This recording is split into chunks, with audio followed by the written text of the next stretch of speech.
উত্তরায় বিমান বিধ্বস্তের ঘটনার সপ্তাহ না পেরোতেই এবার চট্টগ্রামে যান্ত্রিক ত্রুটির কবলে পড়ল বিমান বাংলাদেশ এয়ারলাইন্সের একটি ফ্লাইট। জানা গেছে, কারিগরি ত্রুটির কারণে ঢাকাগামী একটি ফ্লাইট মাঝপথ থেকে চট্টগ্রাম বিমানবন্দরে ফিরে গেছে। বাংলাদেশ বিমানের ফ্লাইটটি দুবাই থেকে চট্টগ্রাম হয়ে ঢাকায় আসার কথা ছিল।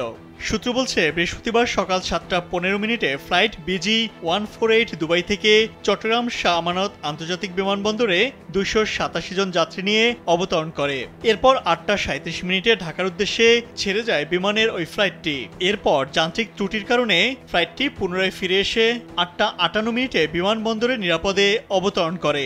জানা যায়, মাঝ আকাশে হঠাৎ করে ল্যান্ডিং গিয়ারের সমস্যা ধরা পড়ে। এরপর পাইলট 25 মিনিট আকাশে উড়ে আবার চট্টগ্রামে ফিরে যায়। এখন যে কোনো ব্র্যান্ডের পুরাতন এসি বদলে নতুন ওয়ালটন এসিতে উপভোগ করুন 25% ছাড়।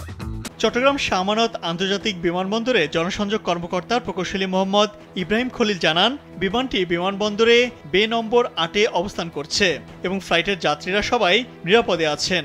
এর আগে গেল জুনে চট্টগ্রাম বিমানবন্দরে যান্ত্রিক ত্রুটির কারণে দোহাগামী বিমান বাংলাদেশ এয়ারলাইন্সের একটি উড়োজাহাজ টেক অফের আগ মুহূর্তে রানওয়ে থেকে ফিরে আসে।